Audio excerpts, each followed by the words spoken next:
Name the types of triangles shown here and determine the values of the pronumerals. I've gone ahead and written down the types of triangles for B and C because we know for sure that question B is an obtuse isosceles triangle. Isosceles triangle because of the markings that have been given here. Both sides are the same, so it tells us that it's an isosceles triangle, and 120 degrees is given to us telling us that's an obtuse. This example here, C, it's definitely a scalene triangle because all of the sides here are different lengths, and it looks like it's going to be an acute based on all of these angles being acute, and this angle here looks like it's going to be acute.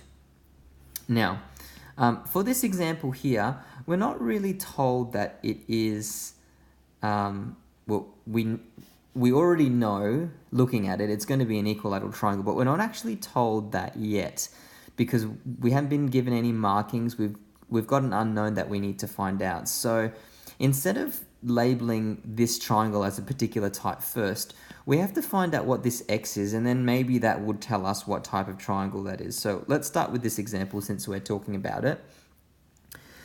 All the angles here inside add up to 180 degrees because this is a triangle. So we're going to do that.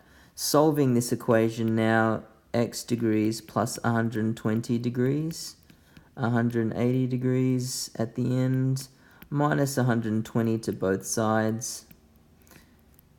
X degrees is equal to 60 degrees. So, yes, therefore, this is an equilateral triangle. So that's the conclusion that we can make about this one rather than try and assume that before. Equilateral triangle. Okay, so let's go on to the next questions.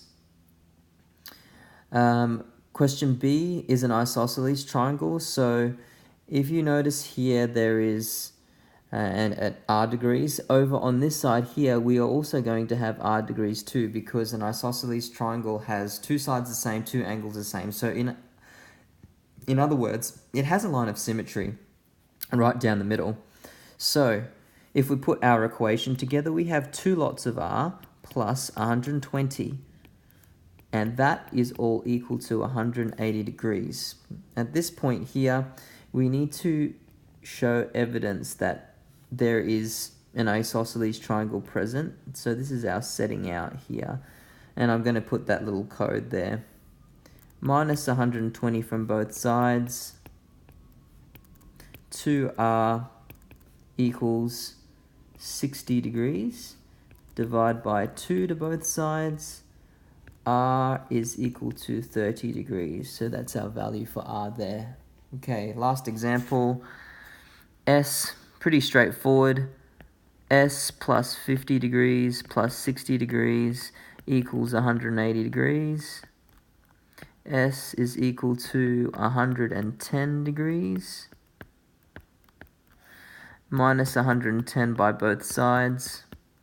And you can see how useful algebra is even in a geometry unit. S is equal to 70 degrees.